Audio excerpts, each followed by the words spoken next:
Friends, welcome back to my channel.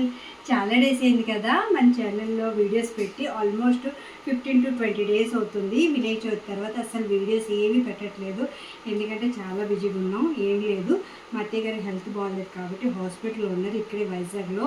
దానివల్ల మేము అక్కడికి ఇక్కడికి అవుతున్నాం. మా హస్బెండ్ ఈరోజు బర్త్డే కదా, చాలామంది విష్ చేశారు, వాళ్ళందరికీ థ్యాంక్ యూ సో మచ్. అయితే సెలబ్రేషన్ అయితే ఏం చేసుకోవట్లేదు, కొంచెం ఇప్పుడైతే పర్వాలేదు, మా అత్తయ్య గారికి బాగుంది. రేపు డిశ్చార్జ్ చేసేస్తారు. యాక్చువల్లీ అయితే నిన్నటి నుంచి ఫుల్ బాగుందన్నమాట.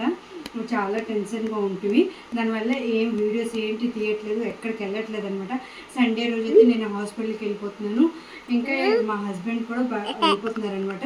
డ్యూటీ చేసుకుని హాస్పిటల్కి వెళ్ళిపోయి వస్తున్నారు, అందుకే సెలబ్రేషన్ ఏం చేసుకోలేదు. ఈరోజు బర్త్డే కదా అని కొద్దిగా ఏదైనా ప్రిపేర్ చేద్దామని ఇంటికి వచ్చారనమాట ఈరోజు.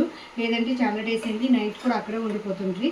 అందుకని ఈరోజు నేనైతే కొంచెం బటర్ నాన్ చేస్తాను. బటర్ నాన్ అంటే ఇన్స్టెంట్ దొరుకుతాయి అన్నమాట, ఇలాంటి దొరుకుతాయి, అవి తీసుకొచ్చాను. దానికి ఇలాగ జస్ట్ మనం వేడి చేసాము అనమాట. ఇలాగా చాలా బాగుంటుంది టేస్ట్. అప్పుడప్పుడు ఇష్టం అయితే మేము ఇది తెచ్చుకున్నాం, మా హస్బెండ్కి చాలా ఇష్టం, అందుకే అనమాట ఇది తెచ్చుకున్నాం. దాంతోపాటు ఇంట్లో అయితే పన్నీర్ చేశాను, క్యాప్సికమ్ పన్నీర్ కర్రీ చేశాను, ఇంకా కొద్దిగా సేమియా చేశాను అనమాట. స్వీట్ కదా, ఏదైనా స్వీట్ తింటారని. అయితే మా హస్బెండ్ అసలు ఎక్కడికి వెళ్ళలేదు, కొత్త డ్రెస్ కూడా వేసుకోలేదు. వాళ్ళకి తెలుసు కదా, నేను కొంటేనే వేసుకుంటా, లేకపోతే వేసుకోరు.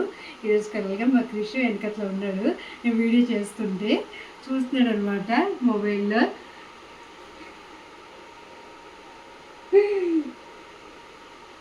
అంతే ఈ వీడియో. ఇక్కడైతే కంటిన్యూగా వీడియోస్ అన్నీ పెడతాను. కొత్తగా ఎవరైనా మా ఛానల్ చూస్తున్నట్టుంటే సబ్స్క్రైబ్ చేసుకోండి, అలాగే ఈ వీడియో కానీ నచ్చినట్టుంటే లైక్ చేసుకోండి. Bye bye.